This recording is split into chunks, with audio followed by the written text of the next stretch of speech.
Hello doctor. నమస్తే అండి. Food డైట్లో ఇడ్లీ తీసుకోవద్దు అనేసి అంటారు, ఎందుకు? లేదండి, యాక్చువల్గా ఒక రకంగా చెప్పాలంటే ఒక ఇడ్లీ అనేది ఒక నరిషియస్ ఫుడ్.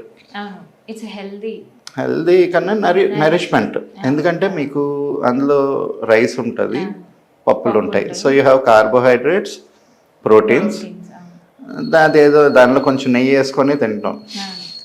సో అక్కడ ఆ ఫ్యాట్, ఫాస్ఫోలిపిడ్స్ కూడా కవర్ అవుతాయి. కాకపోతే అంటే మనకి ఇంతకుముందు ఇడ్లీలు కానీ, దోశలు కానీ, పునుగులు ఇవన్నీ ఈవినింగ్ స్నాక్స్. బ్రేక్ఫాస్ట్ ఏంటి, చద్దన్నం ఉండేది అంతే.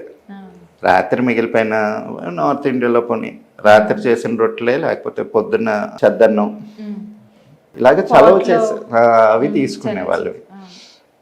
సో ఇప్పుడు ఏమైనా డిస్ఫంక్షన్ వస్తుంది అంటే ఆ టైమింగ్ వల్ల.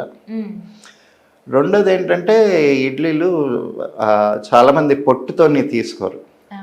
యాక్చువల్గా మనకి మినపప్పు మీద ఉండే పొట్టుకి బోన్ డెన్సిటీని పెంచే తత్వం ఉంటుంది. తద్వారా మన నెయిల్స్, హెయిర్ రెండింటికి అది సపోర్ట్ చేస్తుంది, హెల్ప్ చేస్తుంది. అలాగే కీళ్ళ నొప్పులు, వాత నొప్పులు రాకుండా ఆ కాల్షియం లెవెల్స్ మెయింటైన్ అవుతాయి. అది కాకుండా ఇప్పుడు కొంచెం సేపు పులవనిచ్చారనుకోండి, దోసపిండికి కానీ లేకపోతే కొంచెం ఇడ్లీలు కూడా కొంతమంది పులవ పెడతారు. పెట్టినప్పుడు దానిలోని వచ్చే ప్రోబయోటిక్ బ్యాక్టీరియా వల్ల మనకు అవసరమైన కొన్ని విటమిన్స్, డి విటమిన్ కానీ ఏ విటమిన్ కూడా దానిలో ప్రొడ్యూస్ అవుతాయి.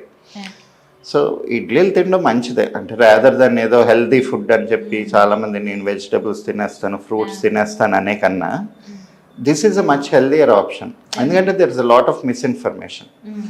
మన థంబ్ రూల్ ఏంటంటే అండి, పూర్వీకులు చేసిన పద్ధతులు టైం టెస్టెడ్. కొన్ని వేల సంవత్సరాల నుంచి అదే చేస్తున్నారు.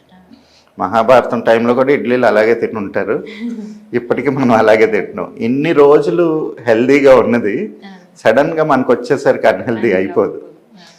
ఇప్పుడు కొత్తగా వచ్చే ప్రోడక్ట్స్ ఏవైతే ఉన్నాయో అవి మనకు అన్హెల్దీగా ఉంటున్నాం. కానీ ట్రెడిషనల్ ఫుడ్స్ ఏదైనా కానీ వాళ్ళు చెప్పిన పద్ధతుల్లో తీసుకుంటే హెల్దీగానే ఉంటాం.